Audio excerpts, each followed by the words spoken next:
تمام موجوداتی که روی صفحه میبینید با مغز خودشون تصمیم میگیرن. یعنی هیچی بهشون نگفته که فرار کنن، شکار کنن یا دنبال غذا بگردن، بلکه خودشون به این نتیجه رسیدن. حالا چطوری؟ مغز این موجودا نسل به نسل تغییر پیدا میکنه. اگه این تغییرات توی جهت مثبتی باشه، اون نسل بیشتر زنده میمونه، و اگه تو جهت منفی باشه، اون نسل زودتر میمیره. حالا نسلی که بیشتر زنده میمونه میتونه ژن خودش رو پرورش بده و نسلش رو ادامه بده و اینطوری هی تکامل پیدا میکنن و نسل به نسل باهوش و باهوشتر میشن. این دنیاییه که من ساختم و در ادامه ویدیو میخوایم بیشتر به جزئیاتش بپردازیم.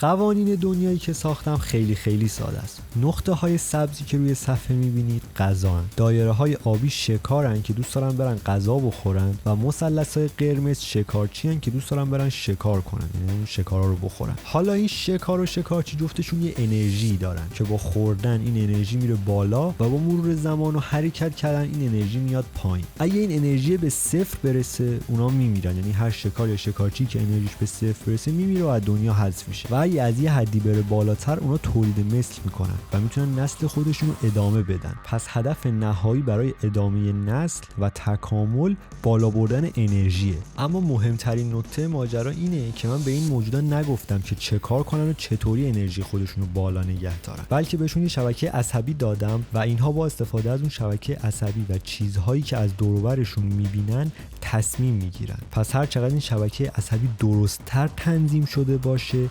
تصمیمای اونها بهتر و باعث میشه بیشتر زنده بمونن. و نکته آخر اینه که وقتی اینها یک بچه‌ای به دنیا میارن، مغز اون بچه کپی نسل قبلیشه، فقط با یه سری تفاوت‌های ریز و رندوم که اگه اون تفاوت در جهت مثبتی باشه شانس زنده موندن اون بچه بیشتر میشه و اگه در جهت بدی باشه شانس زنده موندنش کمتر میشه. اینطوریه که به مرور زمان تکامل اتفاق میفته و اینها به مرور زمان هی بهتر و بهتر میشن، چون اونهایی که تفاوتشون توی جهت بدی بوده کم کم میمیرن. حالا اصلا این موجودات ما چطوری فکر میکنن و مغزشون از چی تشکیل شده؟ مغز این موجودات از یه شبکه عصبی خیلی کوچیک تشکیل شده که 14 تا نورون ورودی داره، 10 تا نورون میانه و 4 تا نورون خروجی داره. حالا اصلا همه اینا یعنی چی؟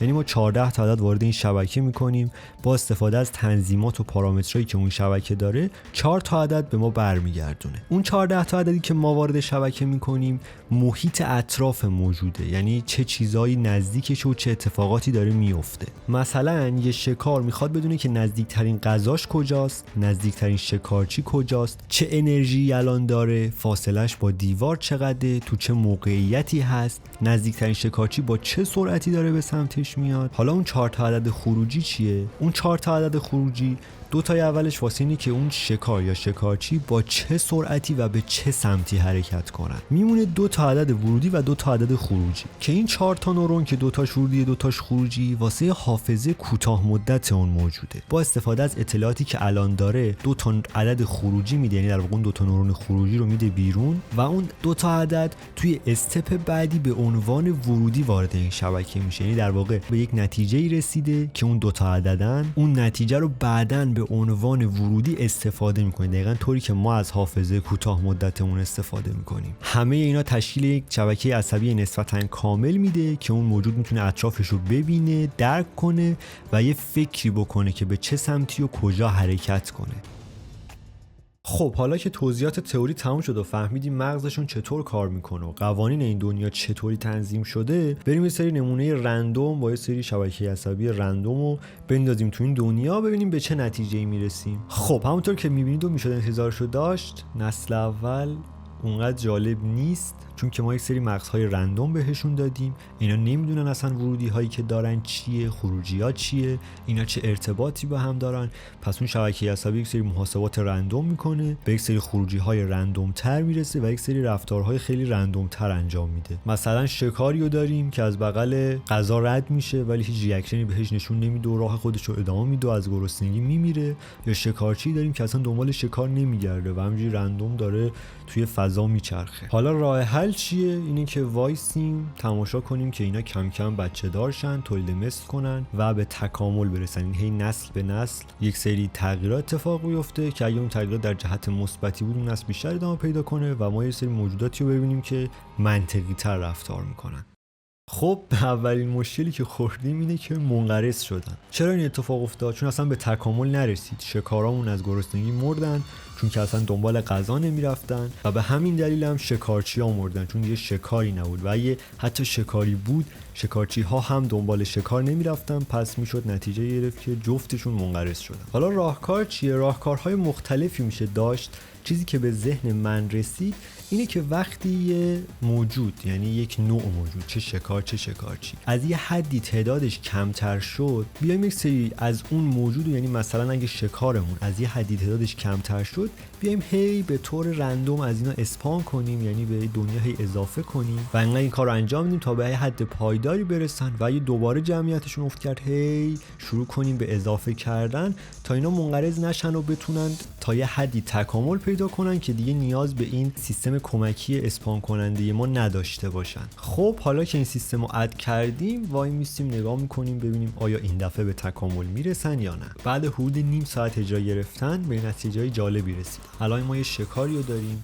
که میگره دنبال غذا و رندوم اینور اونور حرکت نمیکنه. چرا این اتفاق افتاده؟ چون که تکامل پیدا کرده، یعنی نسل قبلش خیلی رندوم یه ژنی توش تغییر پیدا کرده که اومده ورودی غذا رو به خروجی جهت حرکت وصل کرده. پس اون نسل بیشتر انرژی کسب کرده، تونسته بیشتر بچه دار شه، بیشتر زنده بمونه و نسلش رو بیشتر از بقیه نسل ها گسترش بده. و مثلا یه شکارچی رو داریم که شروع میکنه دنبال شکار گشتن و وقتی که اونا رو میبینه میفته دنبالشون و شروع میکنه اونا رو خوردن. و دقیقاً کل هدف تکامل همینه. اگه اون ژن خوب باشه اون نسل بیشتر گسترش پیدا میکنه و همونطور که میبینید یه شکارچی رو به وجود میاره که دنبال غذا میگرده، یا مثلا یه شکاری رو به وجود میاره که از شکارچی فرار میکنه، همزمان دنبال غذا هم میگرده و وقتی غذا رو میبینه به سمتش حرکت میکنه. یعنی اینا بدون اینکه هیچ برنامه نویسی روشون اتفاق بیفته شروع میکنن این رفتارها رو یاد گرفتن. چرا؟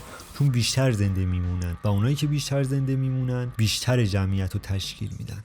وقتی که این پروژه و این دنیا به این حد رسید واقعا خیلی بهش امیدوار شدم و تصمیم گرفتم خیلی بیشتر روش وقت بذارم و چند تا قابلیت باحال بهش اضافه کردم. یکی از اونا این قابلیته که میاد موجودا رو نسبت به اینکه چقدر مغزشون شبیه همه و چقدر ژن‌هاشون مثل همه رنگ بندی میکنه. حالا یعنی چی؟ مثلا این وقتیه که ما تازه جهانی رو استارت کردیم، همونطور که می‌بینید از ژن‌های مختلف و مغزهای مختلف تشکیل شده، ولی وقتی که میذاریم اینا کم کم تکامل پیدا کنه، همونطور که میبینید کم کم این رنگ ها هی به هم نزدیک و نزدیکتر میشن. چرا؟ چون همشون سعی میکنن به سمت اون ژن خوب حرکت کنن. یعنی یه ژنی به وجود میاد که اون ژن خوبه، مثلا به شکار میگه که دنبال غذا بگرد و اون ژن هی شروع میکنه گسترش پیدا میکنه و ژن غالب میشه. و مثلا این موضوع راجع به شکارچی ها هم هست. یه ژن خوب میاد که میگه برو دنبال غذا بگرد، دنبال شکارت بگرد و دیگه شکارچی هایی که اون ژنو دارن بیشتر غذا میخورن، بیشتر شکار میکنن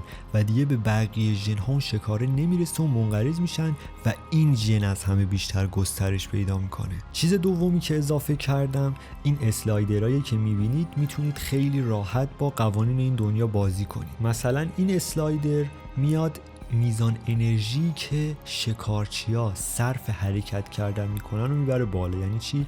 یعنی مثلا اگه شکارچی 1 متر حرکت کنه، الان مثلا 5 تا انرژی ازش میبره، الان 10 تا انرژی ازش میبره. وقتی که اینو میبریم بالا یه سری تغییرات خیلی مشهودی میشه توی دنیا دید. مثلا الان دنیایی رو داریم که شکارچی‌ها دیگه خیلی حرکت نمیکنن، بلکه ترجیح میدن انرژیشون رو ذخیره کنن بیشتر و وقتی که شکار رو میبینن سری میرن اونو میخورن و بعد وای میسن دوباره. چرا؟ چون اون ژن‌هایی که بیشتر حرکت نکردن بیشتر زنده موندن، چون توی این دنیا انرژی خیلی بیشتر مصرف میشه و ترجیح میدن که ذخیره‌اش کنن. کار دیگه ای که کردم این بود که با یه سری اپتیمایزیشن و بهینه‌سازی‌ها و با حذف کردن صفحه نمایش تونستم یه کاری کنم که سرعت دنیا بین 3 تا 4000 برابر افزایش پیدا کنه و ما میتونیم توی زمان خیلی کمتر به یه سری موجودات خیلی تکامل یافته‌تر برسیم. وقتی که گذاشتم این دنیا حدود 1-2 ساعت اجرا بشه، واقعا به نتایج عجیبی رسیدم. نه تنها شکارچی‌ها و شکارها دیگه کامل دنبال غذای خودشون میرن و فهمیدن که باید چیکار کنن، بلکه بعضیاشون یه سری ترفندهای خیلی عجیبی یاد گرفته بودن. مثلا یه شکارچی بود که میمد شکار خودش رو بین دیوارا گیر مینداخت، یا مثلا بعضی از شکارها یاد گرفته بودن که با زیگزاگ حرکت کردن خیلی راحت میتونن شکارچی‌ها رو دور بزنن و اونا رو گم کنن. و یه چیز خیلی جالبی که دیدم این بود که بعضی از شکارچی‌ها یاد گرفته بودن که مسیر حرکت شکارشون رو قطع کنن. یعنی چی؟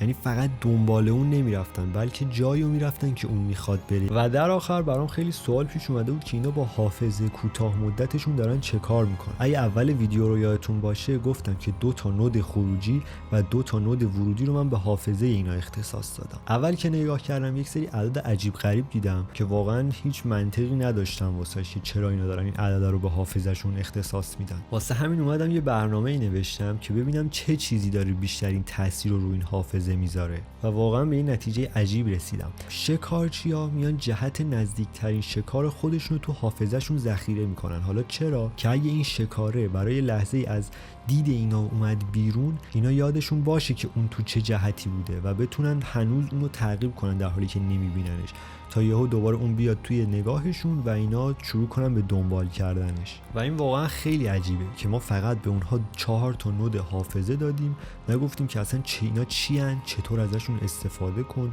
یا اصلا چی رو توشون ذخیره کن. و اینها خودشون به این نتیجه رسیدن که بیان جهت قرارگیری شکار رو توی حافظه خودشون ذخیره کنن و تو اون جهت حرکت کنن اگه شکار رو گم کردن. و این نکته واسه شکارها هم صدق میکرد که میومدن جهت قرارگیری شکارچی نزدیک خودشون رو ذخیره میکردن که اگه از دیدشون هم خارج شد هنوز از اون فرار کنن و یهو بر نگردن سمتش. قبل از اینکه ویدیو رو تمام کنیم چند تا نکته بگم. کد کامل این پروژه توی C++ نوشته شده و همه‌شو توی ریپوزیتوری گیت هاب هم گذاشتم که لینکش تو دیسکریپشنه. اگه دوست داشتید حتما برید یه سر بزنید. اگه خواستید پول ریکوئستی چیزی هم بدید حتما انجام بدید، مشارکت کنیم و این پروژه رو خفن‌تر کنیم. چند تا فیچر دیگه هم اضافه کردم آخرش به این پروژه، مثل اینکه شما میتونید دنیای خودتون رو سیو کنید بعدن اوپنش کنید، یا مثلا هیستوری اضافه کردم که میتونید دنیاتون رو به عقب برگردونید، دوباره بزنید دوباره از اونجا تکامل اتفاق بیفته، یا اصلا ببینید چه اتفاقاتی افتاده. کلی نمودار و اینا اضافه کردم به پروژه و اگه بخواستید میتونید برید پروژه رو دانلود کنید خودتون همه اینها رو تست کنید. در نهایت هم حتما نظرتون رو توی کامنت ها بهم بگید که از این سبک ویدیوها خوشتون میاد نمیاد. حتما نظرتون رو توی کامنت ها بهم بگید. اگه خوشتون اومد این ویدیو رو لایک کنید، چنل رو سابسکرایب کنید. مرسی که نگاه کردین ویدیو رو. تا ویدیو بعدی، خدا حافظ.